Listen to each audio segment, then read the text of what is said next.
Alright, welcome to today's tutorial. In today's tutorial, we'll be learning how to use the Pixellab app for your graphic design just with your smartphone. And believe me, you can print all the design you design with this Pixellab, both banners, jotter, calendar, and the rest of that. So without wasting much of our time, let's jump right in. First of all, you're going to be starting with the tools up. Then we'll produce the ones here and the ones down here. So that is it. So at the top here, you will see this plus icon. Every tool you can access from this top panel. Every tool you can access from this top panel. This by pressing this plus icon. When you press this plus icon, all these things you see here, you can still access it from here, from down here. These down places I'm clicking. So it's not so important.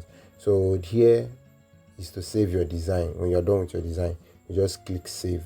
When you click it, it brings out save as project and save as image.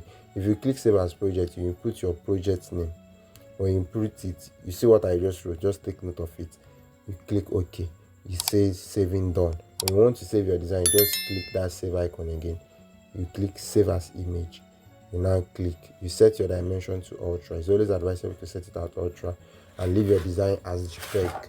Then you now save to gallery. So that is it. When you want to access the thing you saved as project, we are coming down. When you come down to these tools down here, you will see the ones you click to access what you just saved as project. So this is a share icon. This is a quote icon. Quote. When you click the quote icon, you can pick a default quote from Pixellab like this. Then this is a three dots. These three dots specifically, let me show you the main important things under this three dots. When you click these three dots, the main important thing here I make use of is the image size. Very, very, very important. The another thing that is very important here is your full screen. These are the two main important things under these three dots. Every other thing there are not so important. It's not like they are not important, but for your designs and everything you need, these are the two things your attention should be at. So what are these two things? Their function for the full screen. When you click on the full screen, it shows you a full screen of how your design will look like. Then when you want to go back again to your initial screen, you just click here. When you click it, you go back.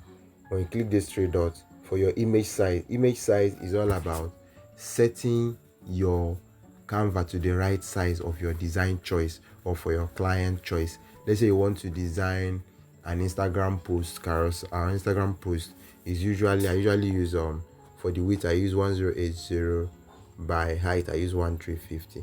So when I input it, you see how it looks like. So that's all about the three dots. So now here, when you come to here now, you will see two things. You are going to see the text tool and the delete tool. This one is the undo tool. This one is the zoom tool. This one is the grid tool. Grid as in GRID. And what does this grid tool do? When you click on this grid tool, it helps you to maintain alignment in your design. It helps for alignment. Alignment is one of the key principles of graphic design.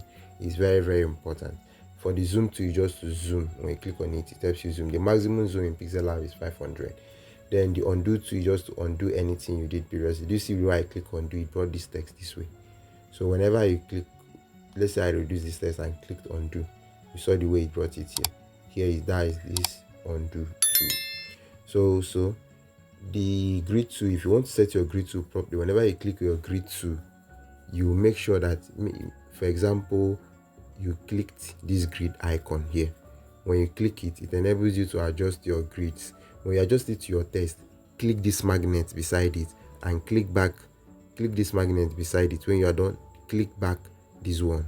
When you click back this one, it's now okay. You see that this grid tool cannot move. But assuming you didn't lock it with magnet, as you are trying to maybe move your design, you find out that you can end up mistakenly clicking on any of the grid tools if you didn't lock it with the magnet. So that is it.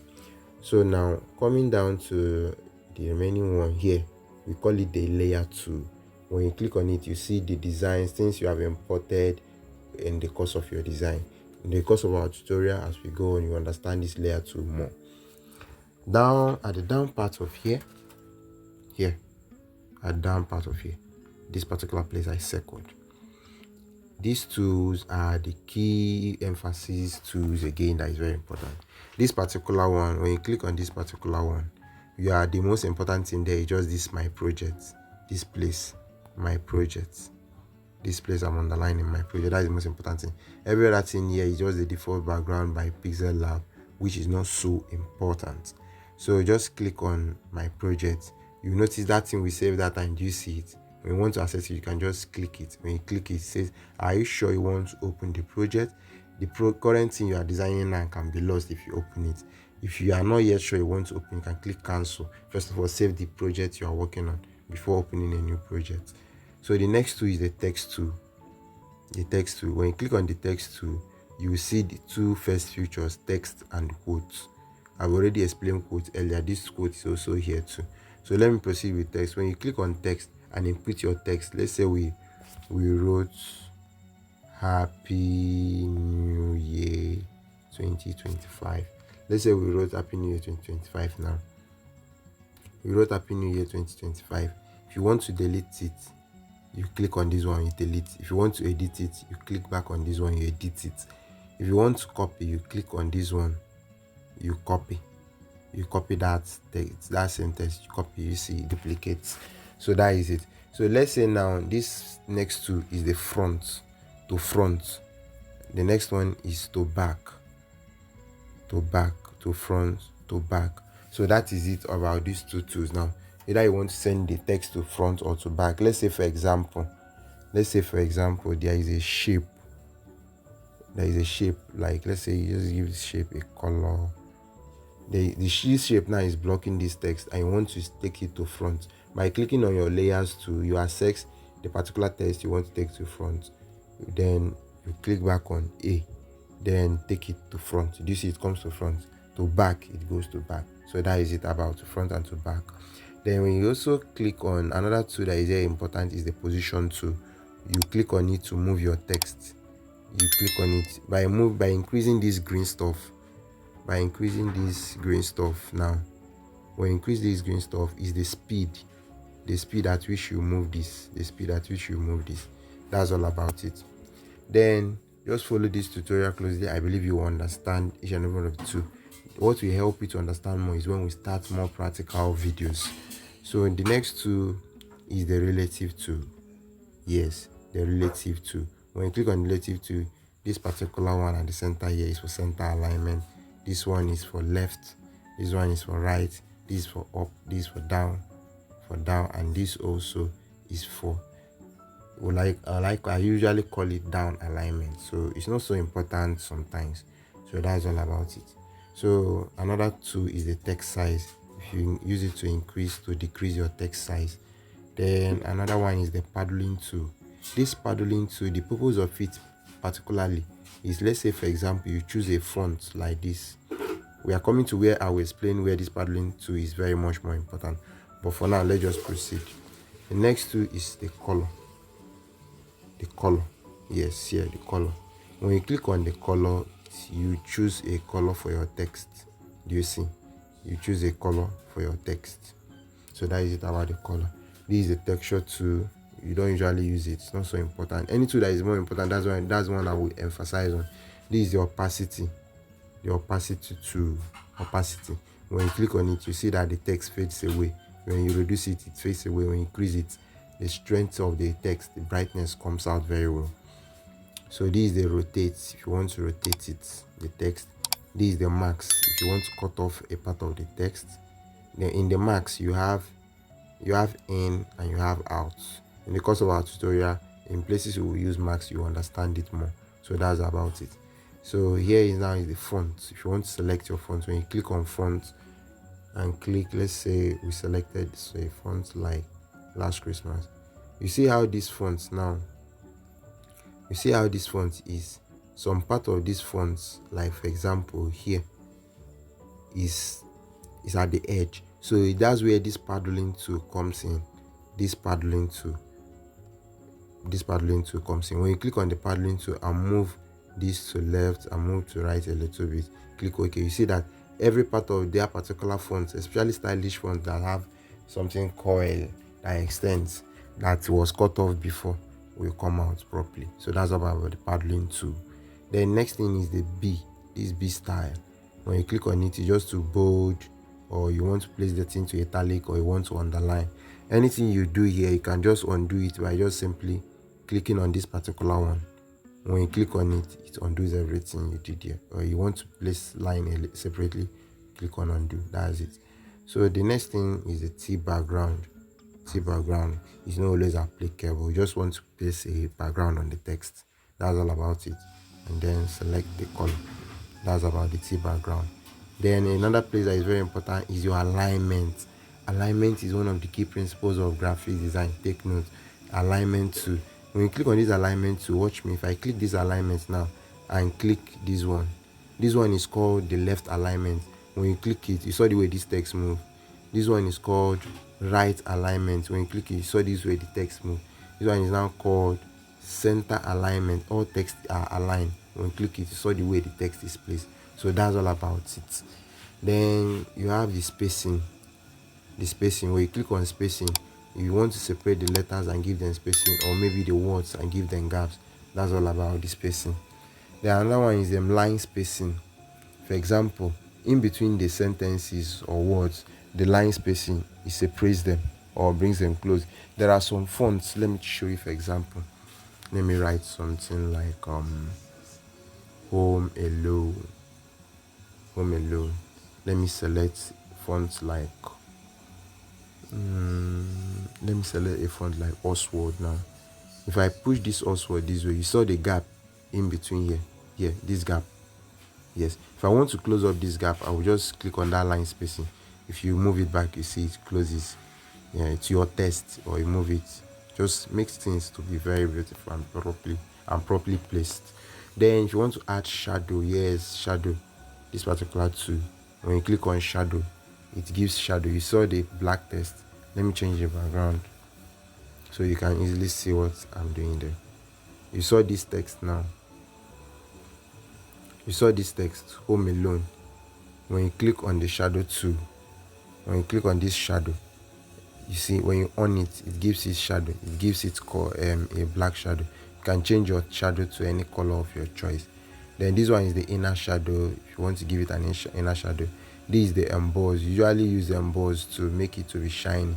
Emboss to usually use maybe if you want to do something like what they call it, want to create text effect. That's what I usually use emboss tools for. Then this perspective tool, as time goes on, you understand what it's used for. It's used for basically for placing text to a particular place that has a kind of shape that is not so totally rectangle. Also, that's how you see the text, the way it will now look like. So you see this way I placed it now. So that's all about the perspective tool. So this one is 3D rotate. Maybe your text is in 3D format, or you want to rotate it in 3D form. So that's all about the 3D rotate. So here is the 3D text. Here is where I usually use for my text effect on Pixellab. 3D text. When you click on 3D text, you click enable. You have perspective 3D text, and you have oblique 3D text. When you click on oblique, you see the way it makes it. When you click on perspective, see the way it makes it. As we design along, I will show you how to design with this 3D text very well. Then here is the 3D shadow. Here, 3D shadow. Yes, when you click on the 3D shadow and click enable, it brings out a shadow down on the bound part of it. You see it. Then here is a T reflection. There is a reflection of the text. So it's not so important too. Because of all these tools are here in Pixellab, doesn't mean you apply all of them. Take note of that. Okay, now let's proceed to this center one. I call it the octagon tool. When you click on this octagon tool, it gives you options like sticker. Maybe you want to import sticker from a Pixellab sticker, or use their emoji. This particular one is a pro feature of Pixellab. Unless you are using the mod version, you can now access it. So there is no difference between a Pixellab and the mod version. The key difference is just that the mod version comes with access to these premium stickers, and then comes with some default fonts and probably some default backgrounds. So but what matters in designing is you that design. You know your tool very well and you have a very good idea when you design. So the next tool is import. Whenever you are designing and you want to import an image, just click here. When you click here, import. When you click on import, you import any design of your choice or any background you are using for a particular design. Let me import this design I did for a new month. This particular design, you see it. So you import it. So that is it. If I want to stretch this, let me just use the open and say, if I want to stretch this, I click from here, not from here. I click from here. So that's how to stretch any image you import. You stretch it from here. So that's it. So another tool here is the draw. This draw. When you click on it, maybe you want to draw something. I usually use it to draw some scribbles. That's what I use the draw tool to do. It depends size, how bold the pen is. Or you want to undo what you just did, you click this one, undo the whole thing. Or let's say you use the pencil to and did one, two. You want to clean the last one first, you click on undo, then undo again, click the last one. This is the eraser tool of the pencil. Let's say you did something. First of all, let's say you scribbled something. I'm coming. Let's say you did something like this. You click on the eraser. Maybe you want to clean some part of. You can increase your eraser length. Just clean some part of. That's your pen tool. Then shapes. When you want to import any shape, these are the shapes Pixellab have. When you click on shapes, when you want to import shapes, once you click on your shape, let me show it again. Click on your shapes. When you click on it, it shows you these options. You can now click here to access small shapes the Pixellab have. So you can now choose your choice, and then from here, directly from here, you can scroll and then give it a color, or maybe add a stroke to it, or maybe give it a gradient stroke, or anything at all you want to be like before you click check mark. Then that's it. Then here again, make sure I just disabled it by clicking a outer part of it. Make sure if I don't want to move this thing again, I'll just remember layer 2. With your padlock, you lock it. So that is it. Now click out. So the next two under this part is the bezier tool. The bezier tool. Basically, the bezier tool is used for logo vectorization or for some stylish shape in your design. So that's what the bezier tool is all about. So for you to understand this bezier tool, in the course of our designs, pay close attention, you understand it. Although I will still create a separate tutorial on what will help you to understand the bezier tool and how to use it very much effectively. So that is about the bezier tool. So the next tool is just this arrow tool. It's not so important. I don't usually use it for my designs unless you want to make some fancy shapes, something like that that relates to what you want to do. You can use it, but I don't use it. So that's all about it, about the tools. This tool. It's now remaining these two tools here, and we have it to go before we wrap up. So now when you click on this particular tool, here, when you click on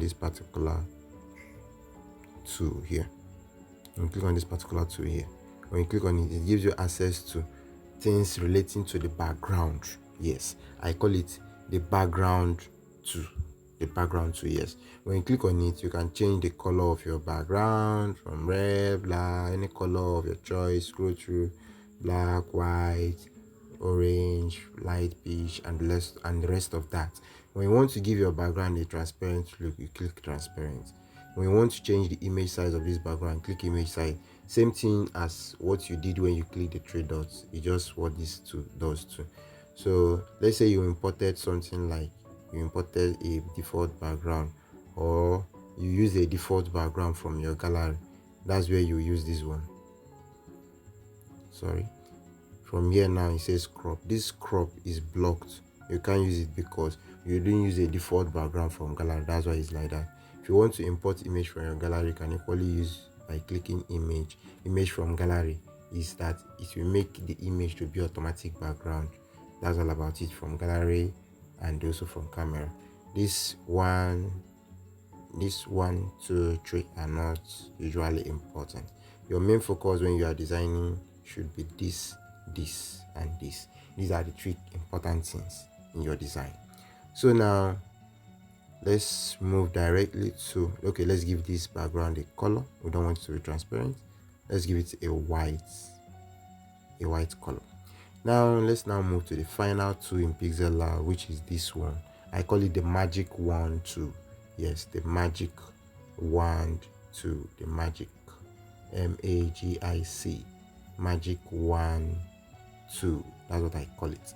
When you click on the magic wand tool, it can help you to edit your design directly on Pixellab, but you should not worry. We are not going to be using it. What we use to edit, I'll be showing you the softwares that we use to edit and make your design to come out marvelously well whenever you are done designing. So without wasting much time, that's all about today's tutorial on how to know and use your Pixellab tools very, very well. Don't forget to like, subscribe, and click the notification bell to get notified when I post my next video. See you in my next video. Peace out.